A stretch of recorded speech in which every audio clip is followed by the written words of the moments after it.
Welcome to Rudra cooking.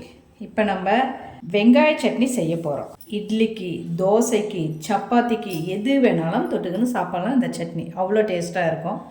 அந்த வெங்காய சட்னி எப்படி செய்யறதுன்னு வீடியோக்குள்ளே போகிறதுக்கு முன்னாடி நம்ம சேனலை மறக்காமல் சப்ஸ்கிரைப் பண்ணிவிடுங்க. சமையல் பண்ணுங்கள். ரொம்ப ரொம்ப சந்தோஷமாக இருங்க. வாங்க வீடியோக்குள்ளே போகலாம். வெங்காய சட்னி செய்யறதுக்கு நான் 1 கிலோ அளவு வெங்காயம், பெரிய வெங்காயம் தான் கட் பண்ணி வச்சுருக்கிறேன். 4 தக்காளி கட் பண்ணி வச்சுருக்கேன்.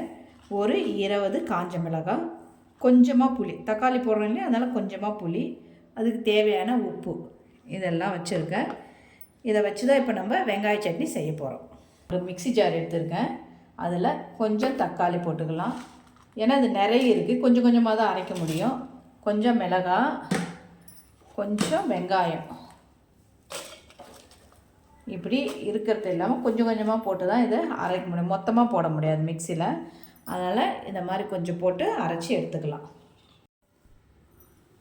இந்த மாதிரி அரைச்சிக்கணும், நைஸாக அரைச்சிக்கணும்.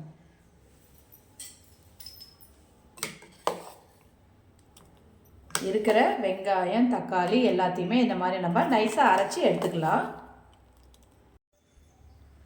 வெங்காயம், தக்காளி, காஞ்ச மிளகாய், புளி, உப்பு எல்லாமே இந்த மாதிரி நைஸாக அரைச்சி எடுத்தாச்சு. இப்போ நம்ம இதை தாளிக்கணும். இது ரொம்ப ரொம்ப டேஸ்ட்டாக இருக்குங்க. இதை அரைச்சி வச்சுக்கிட்டோம்னா, நல்லா வதக்கி வச்சுக்கிட்டா 1 வாரம் 10 நாள் கூட இது அப்படியே இருக்குங்க. இப்போ நம்ம இதை வானலில் கொட்டி வேக வைக்கணும். வெங்காய சட்னியை தாளிக்கிறதுக்கு நான் ஒரு வானல் வச்சுருக்கேன். அதில் எண்ணெய் ஊற்றிக்கலாம். கொஞ்சம் எண்ணெய் நிறைய தான் தேவைப்படும் இதுக்கு. ஏன்னா 1 கிலோ வெங்காயம் போட்டிருக்கோம் இல்லையா, அதுக்கு தகுந்த மாதிரி எண்ணெய் நிறையவே தேவைப்படும். எண்ணெய் ஊற்றி வச்சுமா, சூடாகிடுச்சு. இப்போ கடுகு போட்டுக்கலாம். கடுகு பொரிஞ்சிடுச்சு. கொஞ்சம் கருவேப்பிலையும் சேர்த்துக்கலாம். இப்போ நம்ம அரைச்சி வச்சுருக்கிற வெங்காய, தக்காளி விழுது இது கூட நம்ம சேர்த்துக்கலாம். இப்போ எல்லா வெங்காயம், தக்காளி, அரைச்சி விழுது எல்லாம் ஒன்றா சேர்த்துட்டோம். இப்போ இதை நல்லா கலந்து விட்டுக்கினே இருக்கணும். இது நல்லா எண்ணெய் பிரிகிற அளவுக்கு வேகணும். அப்படி வெந்தால் தான் இது டேஸ்ட்டாகவும் இருக்கும், ரொம்ப நாள் நல்லா இருக்கும். அதனால் இது நல்லா வேக வைக்கலாம். ஹையில் இல்லாமல், சிம்மில் இல்லாமல், மீடியத்தில் வச்சு இதை அப்பப்போ கலந்து விட்டுக்கிட்டே இருக்கணும். எவ்வளோ ரெடியாக இருக்குன்னு பார்க்கலாமா வெங்காய சட்னி? பாதி வெந்துடுச்சு. இன்னமும் கொஞ்சம் நேரம், இன்னும் ஒரு 1/4 மணி நேரமாவது இருக்கணும். இருந்தால் தான் இது எண்ணெய் பிரிய ஆரம்பிக்கிற வரைக்கும் இருந்தால் தான் டேஸ்ட்டு நல்லா இருக்கும். கொஞ்ச நாள் வச்சுட்டு இருந்தாலும் நம்மளுக்கு நல்லா இருக்கும்.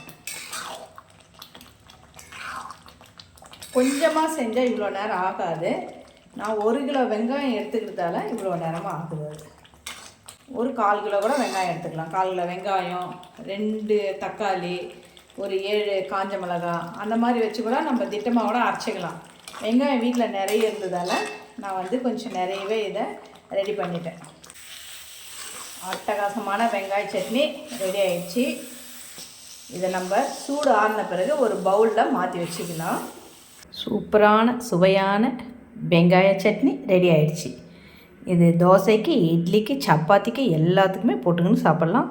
நீங்களே இதை வீட்டில் ட்ரை பண்ணி பாருங்கள். மறக்காமல் நம்ம சேனலை சப்ஸ்கிரைப் பண்ணிக்கோங்க. சமையல் பண்ணுங்கள். ரொம்ப ரொம்ப சந்தோஷமாக இருங்க. ஃபேமிலி அண்ட் ஃப்ரெண்ட்ஸுக்கு ஷேர் பண்ணுங்கள். நன்றி, வணக்கம்.